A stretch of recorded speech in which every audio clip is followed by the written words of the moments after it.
شروع خاتم النبیین صلی اللہ علیہ وآلہ وسلم کے خالق اور مالک کے بابرکت نام یا اللہ کے ساتھ آداب خود آگاہی کی اس محفل میں مجھے میاں عمران ارشد کہتے ہیں اور میرے ساتھ موجود ہیں اعظم اویسی صاحب ہمارے ساتھ موجود ہیں، مذہبی اسکالر ہیں اور بہت اچھے انداز میں بات ایکسپلین کر نحمده ونصلي ونسلم على رسوله الكريم اما بعد فاعوذ باللہ من الشیطان الرجیم بسم اللہ الرحمن الرحیم۔ سب سے پہلے تو میں آج کی اس آداب خود آگاہی کی عظیم بزم میں جس عظیم حریم ناز میں سلام عقیدت پیش کرنے کی سعادت حاصل کر رہا ہوں اور میرے لیے خوش بختی اور خوش نصیبی کی معراج ہے۔ میں پروفیسر صاحب کا شکریہ ادا کرنا چاہوں گا، آپ احباب کا بھی، آپ کی وساطت سے مجھے سلام بحضور سیدہ کائنات پیش کرنے کی سعادت میسر آ رہی ہے۔ قبلہ پروفیسر صاحب نے جس روایت کو کوٹ کیا، میں اسی روایت کے ایک دوسرے اسپیکٹ میں جا کر آپ کا سوال اس کو مزید ایکسپلین کرنا چاہوں گا۔ بسم اللہ۔ کہ حضور جان عالم صلی اللہ علیہ وسلم نے امام الانبیاء خاتم النبیین نے، یہ اس دور کی بات ہے کہ اپنی بیٹی کا کھڑے ہو کر استقبال کیا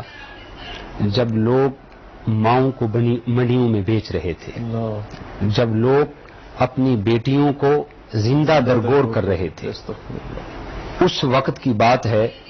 جب بیٹیوں کو اپنے لیے آر سمجھا جاتا تھا، معاشرے کا ایک ناسور سمجھا جاتا تھا۔ اس دور میں جب سیدہ کائنات حاضر ہوتی تو قامت الیہا، آقا کائنات کھڑے ہو جاتے، سبحان اللہ، کھڑے ہو کر صرف اتنی بات نہیں کرتے فاطمہ آ گئی ہو، نہیں، فقبلہا، آقا کائنات ماتھے کا بوسہ دے کر، پھر یہاں تک بھی بات ختم نہیں ہوئی، پھر حضور علیہ السلام واجلسہا فی مجلسہ، اس جگہ پر بٹھاتے جہاں آقا خود براجمان ہوتے۔ اور یہ اس دور کی بات ہے جب لوگ بیٹیوں کو ناسور سمجھ رہے تھے، بیٹیوں کو زندہ درگور کر رہے تھے۔ گویا اس دور میں یہ معاملات ادا کرنا جہاد کرنے کے برابر تھا۔ تو آقا کائنات نے اس دور میں فرمایا کہ وہ اور ہیں جن کی بیٹیاں معاشرے کے لیے ناسور ہیں، وہ اور ہیں جن کی مائیں معاشرے کے لیے بوجھ ہیں، وہ اور ہیں جو خاندان اور رشتوں کے تقدس سے ناآشنا ہیں۔ میری بیٹی فاطمہ تو میرے جگر کا ٹکڑا ہے، میری بیٹی فاطمہ تو میرے جگر کا ٹکڑا ہے۔ پھر آقا قریب بٹھا کر یہاں تک ارشاد فرماتے، معاشرے کے لیے عملی طور پہ پیغام چھوڑتے کہ حضور علیہ السلام فرماتے یہ میری بیٹی فاطمہ ہے، میں اس سے پیار کرتا ہوں، تم بھی اس سے پیار کیا کرو۔ بتائیے گا کہ سیدہ کائنات کی سخاوت کے حوالے سے ہمارے ساتھ کچھ مثالیں شیئر کیجیے گا۔ جی ابھی سب سے پہلے تو پروفیسر صاحب جس طرح فرما رہے تھے کہ حضور علیہ السلام کی زندگی کا ہر پہلو امت کے لیے آئیڈیل ہے۔ جب ہم سیدہ کائنات سلام اللہ علیہا کے حوالے سے دیکھتے ہیں کہ انہوں نے سخاوت کی کس انداز میں وہ جوش دریا بہائے، جو آج ہم سب کے لیے میں سمجھتا ہوں جو پاکستان کی سچویشن چل رہی ہے اور ماہ رمضان کا حسین موسم بھی ہے، اگر اس پہ عمل پیرا ہوں خصوصاً ہماری خواتین اسلام تو یقیناً ہم معاشرے میں بہتری کی طرف گامزن ہوں گے۔ ایک قبیلہ تھا، قبیلہ بنو خزیم۔ اس روایت کو امام حاکم نیشاپوری نے مستدرک للحاکم کے اندر کوٹ کیا۔ قبیلہ بنو سلیم کا ایک آدمی حضور علیہ السلام کی بارگاہ میں حاضر ہوا، کلمہ پڑھا، مسلمان ہو گیا۔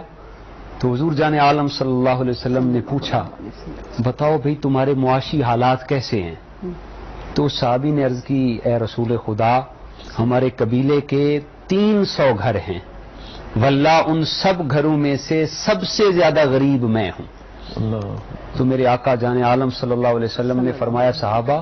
کون ہے آپ میں سے جو اس کی خدمت کرے؟ حضرت سیدنا عبادہ بن صامت کھڑے ہوئے،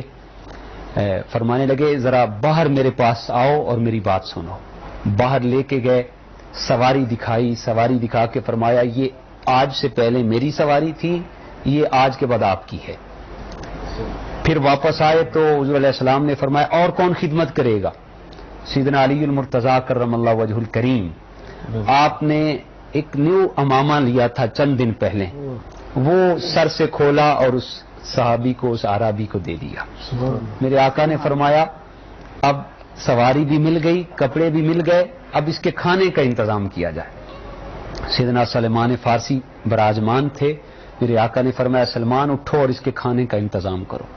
باہر آئے تو سب سے پہلے سیدہ کائنات کا گھر تھا،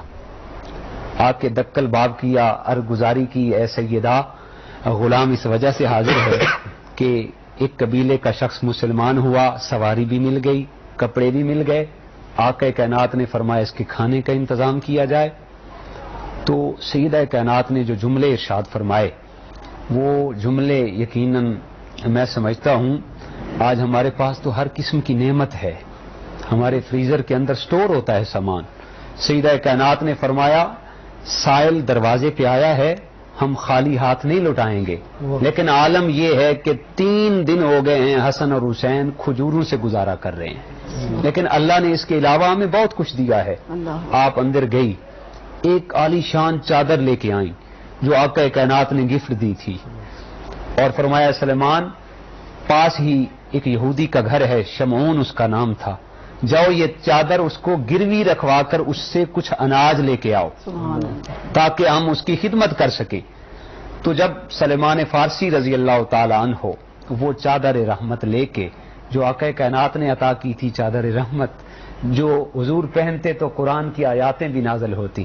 تو حضور علیہ السلام کی وہ دی ہوئی چادر سلمان فارسی لے کے شمعون یہودی کے پاس پہنچے، تو آپ نے جب چادر دی تو شمعون یہودی کہنے لگا اے سلیمان سچ بتائیں یہ چادر کہاں سے لے کے آئے؟ ایسی عظیم چادر میں نے آج تک نہیں دیکھی، یہ چادر کہاں سے لے کے آئے؟ تو سلمان فارسی رضی اللہ تعالیٰ عنہ فرمانے لگے یہ چادر مولا کائنات کے گھر سے آئی ہے، مولا کائنات کے گھر سے آئی ہے۔ تو شمعون کہنے لگا اے سلمان فارسی مجھے اللہ کی عزت کی قسم ہے، میں آج ہی تورات پڑھ رہا تھا اور تورات کے اندر میں نے محبوب کائنات کے قرابت داروں کی ایک عظیم نشانی پڑھی، اور وہ نشانی یہ ہے، میں نے تورات کے اندر پڑھا جو نبی آخر الزمان محمد مصطفیٰ صلی اللہ علیہ وسلم ہوں گے ان کے قرابت داروں کی یہ شان ہوگی، گھر میں اگر کچھ بھی نہیں ہوگا وہ آنے والے سائل کو خالی ہاتھ نہیں لٹائیں گے۔ اے سلمان فارسی یہ چادر لے جاؤ اور میری جناب سے غلہ بھی لے جاؤ، کھجوریں لے جاؤ، ستو لے جاؤ، آٹا لے جاؤ، جا کر سیدہ کائنات کی بارگاہ میں پیش کرو، چادر بھی لے جاؤ اور غلہ بھی لے جاؤ، اور اس غلام کا سلام بھی لے کے جاؤ، میں آج کے بعد، آج تک پہلے یہودیت میں تھا، آج میں سیدہ کائنات کی چادر کی برکت سے، آپ کی سخا کی برکت سے، آپ کی سخاوت کی برکت سے میں یہودیت کو چھوڑ کر توبہ طیب ہو کر دائرہ اسلام میں داخل ہوں۔ تو آپ کی جو سخاوت تھی وہ تو یہودی بھی دیکھ کر کلمہ پڑھ کر مسلمان ہو جایا کرتے تھے۔ تو یہ جو حضور سیدہ کائنات کی سخاوت تھی، جس طرح آج کل لاک ڈاؤن کی سی کیفیت ہے اور کرونا وائرس معاشی حالات ہمارے ملک کے ابتر ہیں، اور رمضان کا موسم ہے، ایک خرچ کریں تو 700 کے برابر پروفیسر صاحب ثواب ملتا ہے، تو میں سمجھتا ہوں جو غریب لوگ ہیں آج اگر ہم سیدہ کائنات کے اس اسوہ پہ عمل کر کے ان کی خدمت کریں تو یقیناً ہم عہدہ برا بھی ہوں گے اور ہم معاشرے کی تشکیل میں عملی طور پہ کردار بھی ادا کریں۔ جزاک اللہ خیر۔ مفتی صاحب یہی وہ بنیادی تعلیمات ہیں ناظرین جو ہمیں